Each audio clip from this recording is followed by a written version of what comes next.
افطر الحاجم والمحجوم، وہ پہلے لگاتے تھے نا لوگ، وہ زائد خون نکالتے تھے، پچھلے لگواتے تھے، سنگی لگوانا، وہ رگوں سے خون نکالنا، گندا خون جس کو نکالنا کہتے ہیں، رگوں سے زائد خون نکالنا، حجامہ اس کو کہتے ہیں۔ سرکار نے فرمایا افطر الحاجم والمحجوم، امام ترمذی نے لکھا، سرکار نے فرمایا پچنا لگوانے والا اور لگانے والا دونوں کو روزہ ٹوٹ گیا۔ ہمارے محدثین نے لکھا حالانکہ روزہ ٹوٹتا ہے جب جسم کے اندر کوئی چیز داخل کی جائے، باہر نکل آئے تو روزہ نہیں ٹوٹتا۔ الٹی بھی اسی کے زمرے کے اندر ہے۔ یہ جو لوگوں نے غلط مسئلے بیان کر رکھے ہیں نا کہ منہ بھر کے الٹی آئے تو روزہ ٹوٹ جاتا ہے، تھوڑی تھوڑی آئے تو نہیں ٹوٹتا، جتنی بڑی مرضی آئے نا روزہ کوئی نہیں ٹوٹتا، پاوے 100 باری بھی آئے۔ یہ یاد رکھو جب الٹی آئی اور اس نے واپس نکل لیا، یہ آپ کو پتا تھوڑی بہت الٹی جو ہوتی ہے نا وہ منہ کے اندر رہ جاتی ہے، ایک چنے کی مقدار کے برابر بھی وہ واپس لے گیا تو اس کا روزہ ٹوٹ جائے گا۔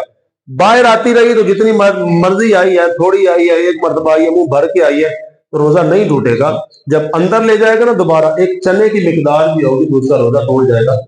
روزہ ٹوٹتا ہے کسی چیز کو جسم کے اندر داخل کرنے کی وجہ سے، باہر نکلنے سے روزہ نہیں ٹوٹتا۔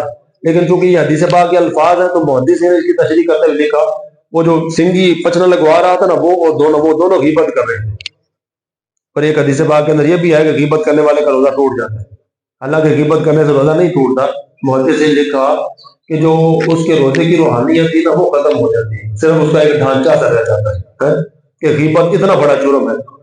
ہمارے یہاں تو عادت بنی ہے لوگ ویسے بیٹھے فضول تبصرے کرتے رہتے ہیں، غیبت ہی ہوتی ہے ایسے، فضول کا جو تبصرہ ہوتا ہے نا غیبت ہی ہوتی ہے۔ غیبت کس کو کہتے ہیں؟ اپنے مسلمان بھائی کی پیٹھ کے پیچھے اس کے کسی عیب کو بیان کرنا۔ صحابہ نے کہا اگر ہم وہ صحیح بات بیان کر رہے ہو، وہ عیب اس کے اندر پایا جاتا ہو، سرکار نے فرمایا یہی غیبت ہے۔ اگر عیب اس کے اندر نہ پایا جاتا ہو، وہ بری خصلت اس کے اندر نہ موجود ہو، فرمایا پھر یہ غیبت نہیں، پھر یہ بہتان ہے، الزام ہے کہ تم نے اس کے اوپر جھوٹا الزام لگایا کہ اس کے اندر یہ خصلت تھی ہی نہیں، تم نے اس کے ساتھ چمٹا دی ہے، پائی جاتی ہو وہی بات بیان کرنا، اسی کو غیبت کہتے ہیں۔ اور سرکار نے ایک عورت کو کہا، 2 عورتیں تھیں، اس کو سرکار نے فرمایا کہ انہوں نے الٹی کی تو ان کے اندر سے گوشت کے ٹکڑے نکلے، فرمایا انہوں نے حلال رزق کھا کر روزہ رکھا تھا اور پھر اپنے بھائیوں کی چغلی کر کر کے انہوں نے یہ حالت بنا لی، اپنی الٹی کی تو اندر سے گوشت کے ٹکڑے نکلے۔ فرمایا کسی غیبت کرنا اپنے مردہ بھائی کا گوشت کھانا ہے۔ ویسے ان کے اندر حدیث پاک ہے ان کے اندر سے گوشت کے ٹکڑے نکلے، یہ کتنا بڑا جرم لکھا۔